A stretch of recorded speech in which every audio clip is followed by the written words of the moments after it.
You wanted the best. You've got the best podcast. The hottest podcast in the world.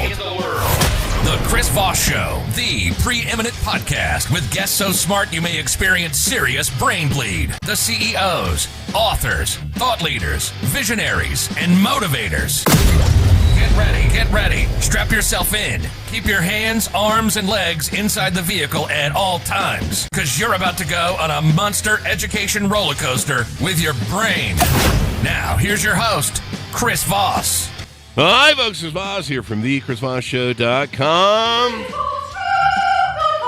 Ladies and gentlemen, welcome to the big show with your brain, as they always say on this show. We certainly appreciate having you guys. As always, for 16 years and over 2,000 episodes, we've been bringing you the Chris Voss Show. We're going to announce that we're going to quit in another 16 years and probably, 4 or 5 more thousand episodes. So watch for that. No, we're not. We're not quitting. Stop it. Don't go anywhere. No flipping. Anyway, guys, refer the show to your family, friends, and relatives. Go to goodreads.com. All I have is lame jokes, people. It's a free show. What more do you want? It's not, I don't know. You didn't pay for it. Anyway, go to goodreads.com/Chris Voss, LinkedIn.com/Chris Voss, YouTube.com/Chris Voss, Chris Voss on TikTok.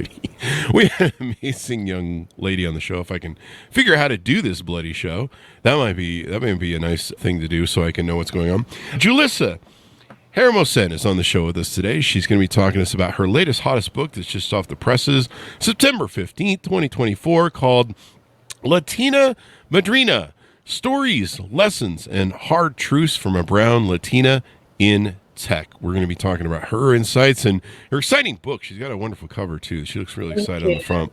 She's the CEO of Mariposa Blanca. She says it better than I do, though. She gives it that nice Latin accent. She is an award-winning technology leader, highly sought-after speaker, best-selling author, and career coach with over 2 decades of experience leading teams in global enterprise sales, consulting, strategic alliances, product development, go-to market strategy, and partner operations. Her newest book and TED Talk from TEDx reflects her journey from immigrant roots in the Dominican Republic to her rise in the technology industry. Welcome to the show, Julissa. How are you? I am great, Chris. I'm having a blast already, and we haven't even gotten started. Yeah, let's just wrap it up now, since we'll just stop at the top. Done? We'll just stop at the top. It might not get better than this. No, we'll get better than this. I think it will. We're going to hear more from you. Julissa, give us your .coms. Where can people find you on the interwebs?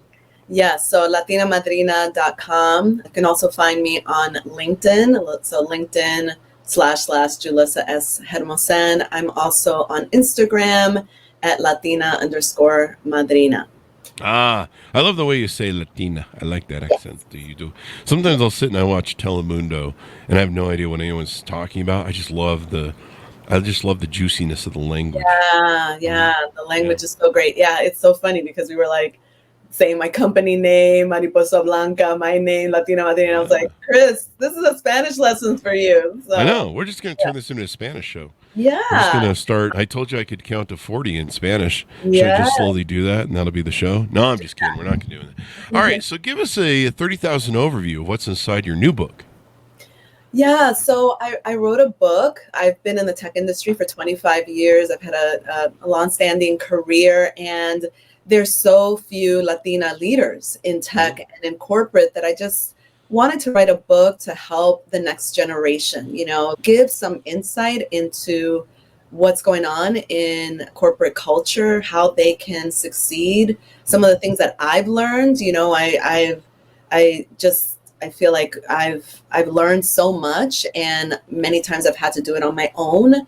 And so I wanted to write a book to just document some of the things that I've learned, what's worked for me, so that other Latinas, other leaders, other marginalized groups can have, a blueprint, and just let them know, they're not alone in their journey. Yeah. Give validation to what they're going through and what they're feeling, but to also to compete to win. Compete to win, because competing to lose really sucks, people. I tried once. It's really bad. It didn't work out. No, and the ribbons ceremonies and the medals they give you are awful. I got I think I got tin can is the medal I got. Okay. It wasn't the gold or silver, it was the tin can. I've never heard of giving a tin can to anybody. I don't understand what that is. It was a really low budget Olympics that year. Got it. I don't know. That's hilarious. So tell us a little bit about your upbringing as you do in the book, your journey coming from an immigrant family, et cetera, et cetera. How were you raised? Who hurt you?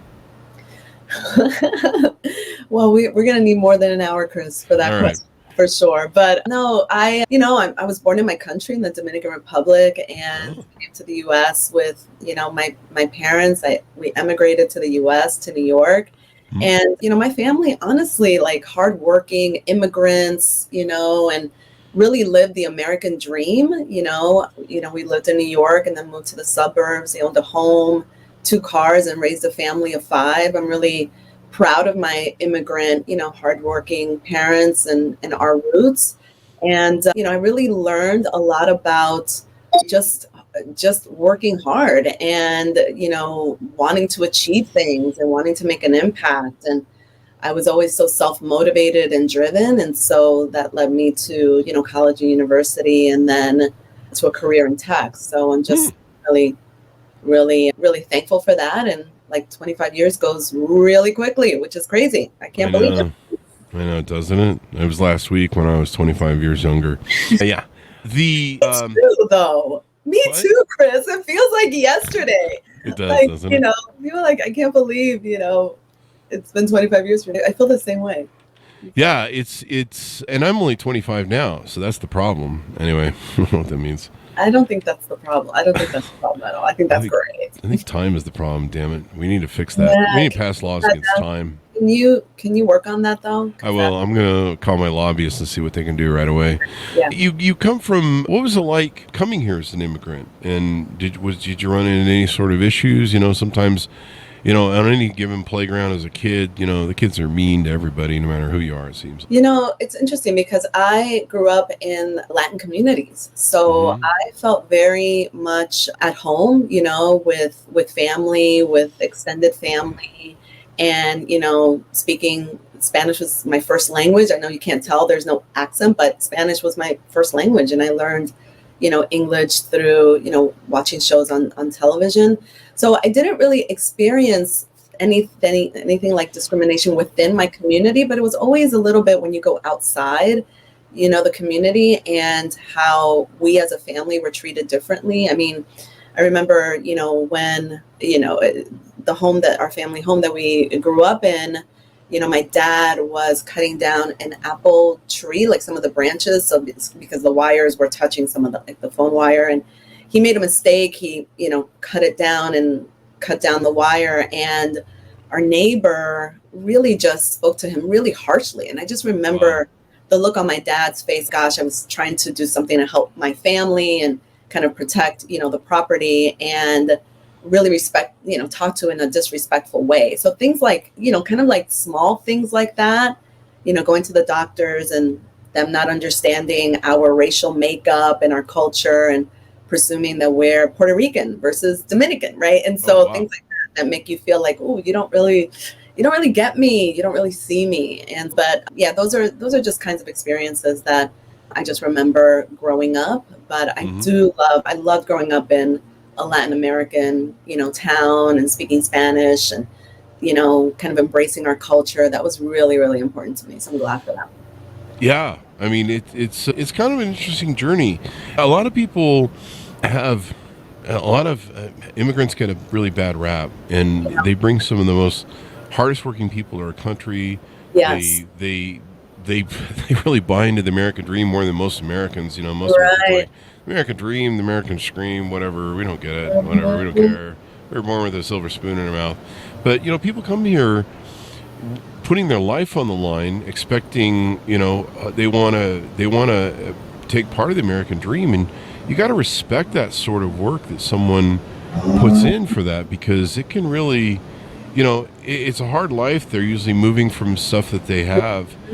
One thing that's always been interesting to me is sometimes people who come here as immigrants will have what they call the closed door policy, slam the door behind them.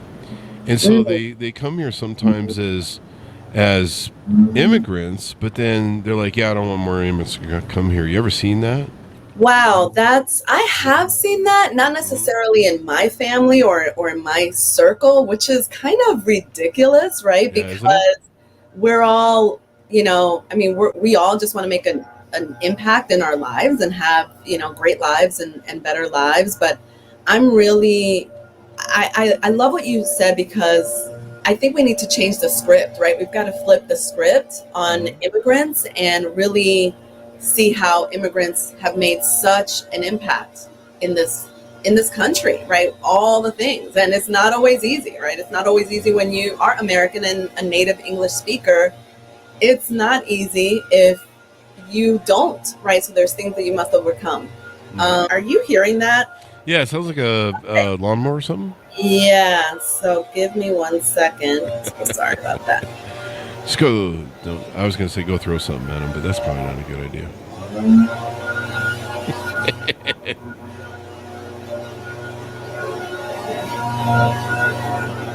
All right, so hopefully that will stop soon. This is what you call suburban life, Chris. So suburban life, some things we can't control. It's true. It's true.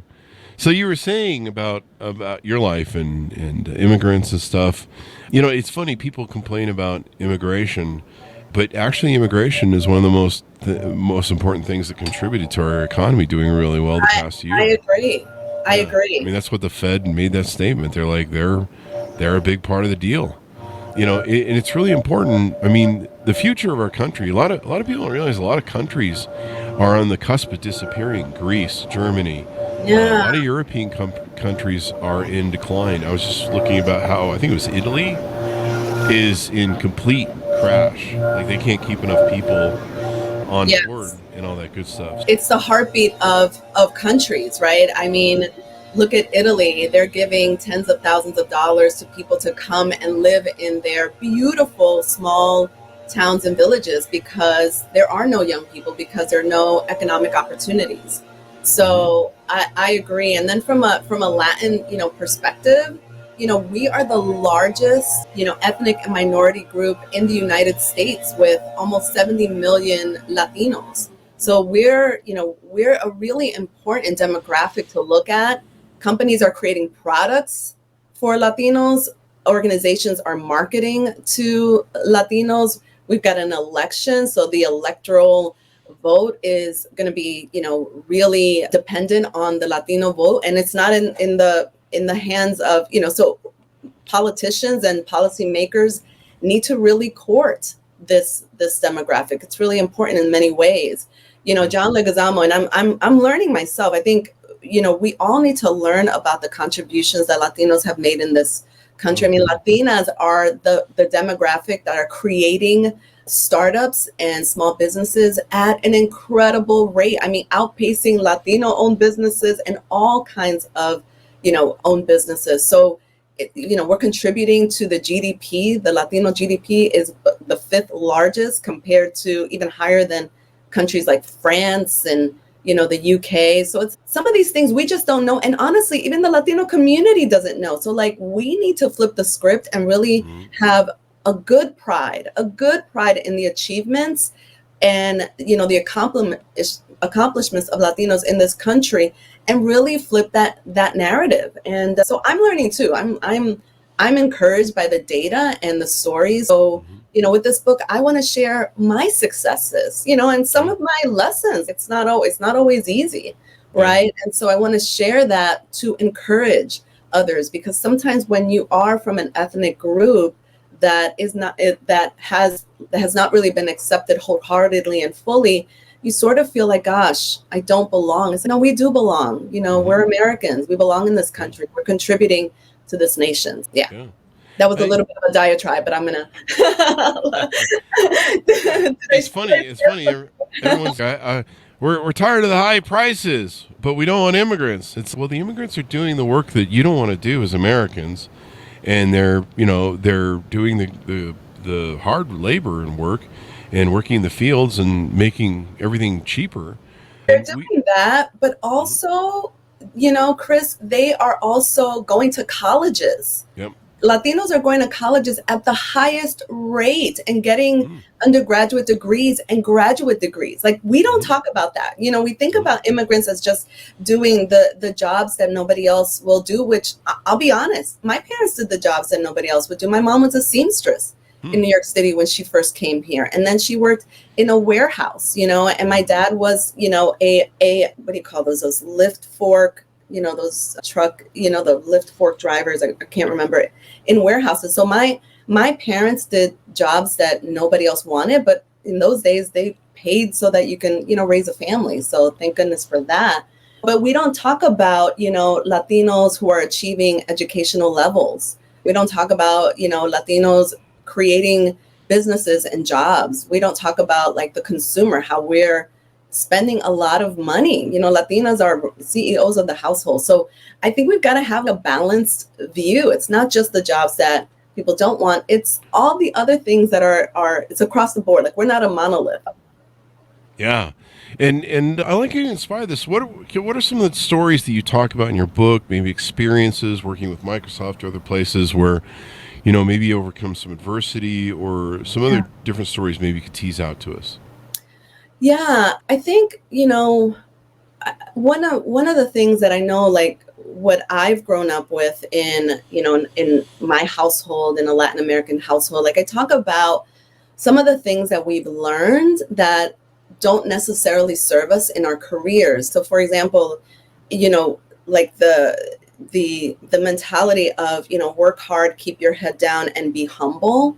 Mm-hmm. That in a corporate job and like business career doesn't really work. It doesn't really, like when you're working with others who are touting their achievements. So I had to learn, I just was that mentality, but I had to learn, no, I've got to advocate for myself. Yeah. I've got to speak up. When I'm doing a great job, I've got to share that broadly.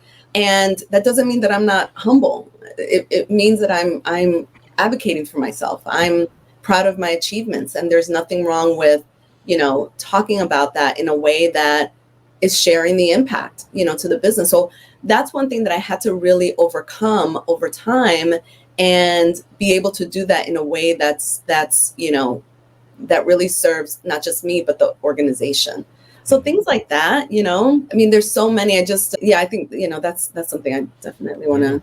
What do you hope people come away with as they read the book? You've said a little bit of that, but what do you hope people come away with as they put the book down and they reflect on it?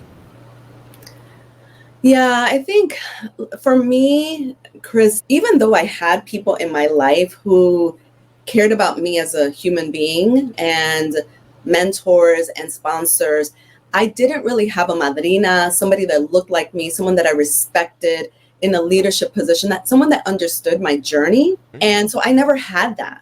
Mm-hmm. So I wrote this, and the feeling that I want people to leave with is that they're not alone in their journey, because I worked in a predominantly male white industry. And so I never really thought of myself as, I'm a woman doing this job. I'm a Latina. I'm the only in the room. I always felt like any space I entered, I belonged there. I just never felt like I did it until someone points it out, the difference, until someone kind of makes a comment like that I am different. And so I was like, gosh, I thought I belonged, you know what I mean? And so I want people to take away from this book that I understand their experiences. I've been through some hard things just like they may be experiencing too, but I want to give you what I've learned. So I want whoever's reading this book to feel less alone, marginalized groups, Latinas, people of color, people who have disabilities, right? People who are,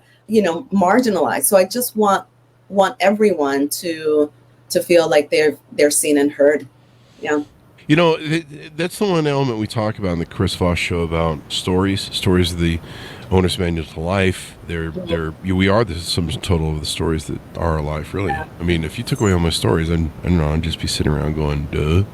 But, knowing that we're not alone, knowing there's other people that have taken the journey and figured it out, and they've got a roadmap, that blueprint, maybe they can help the rest of us out, can make all the difference. Talk to us about some of the stuff services and products you provide on your website. Yeah, happy to. My company, Mariposa Blanca, I do business strategy consulting. So I help organizations with their partner ecosystem strategy. Software companies think about, how do they go to market with their products with a partner ecosystem and build that out. So that's been super fun and super cool. And it's, something I did at Microsoft and Salesforce. So I bring that expertise to my consulting practice. I'm on a book tour now. That's why I'm on your show. So you're so much fun. And so I'm on this book tour, and so I've been doing speaking engagements, keynotes, author, fireside chats, and doing that. So I'm a speaker, and then I do career coaching, and so I'm looking into doing, courses, but I've been doing career coaching, essentially all of my career. So that's another element, and then we'll see where this journey takes us, right? So I'm open to all the possibilities that are presented, which has been really a lot of fun. Where this journey takes us. So you offer keynote speaking, courses in coaching, business consulting. People can reach out to you, work with you, and find out how things work. And then they've got the book, so they've got that as well. What do you normally work with people? On Amazon, the book. On Amazon, or wherever fine books are sold, folks. Yes. And please, if you buy it, please put a review. My goal is 100 reviews, Chris. 100 reviews in 100 days. So that's my goal. Do it to it. Get those reviews out there. So that'll do it. Those are always good for moving a book. Who is your prospective client out there that might be listening? Are they people that are Latina, or is it anybody? Is there any sort of target market that you're after? So this book, really, like, the audience for this book in particular was written for Latina leaders in tech. And also I wanted to, so that's the audience, but the secondary audience is anyone in the C-suite in corporations that want to understand the experiences of Latinas. So those are the two people. Like, when I was writing to Latina leaders, but I broadly want them to be like, kind of, I don't want to say a fly on the wall, but a little bit like a fly on the wall, so that they can, kind of see the experiences, right? And because there's few Latinas in the C-suite, less than 1%.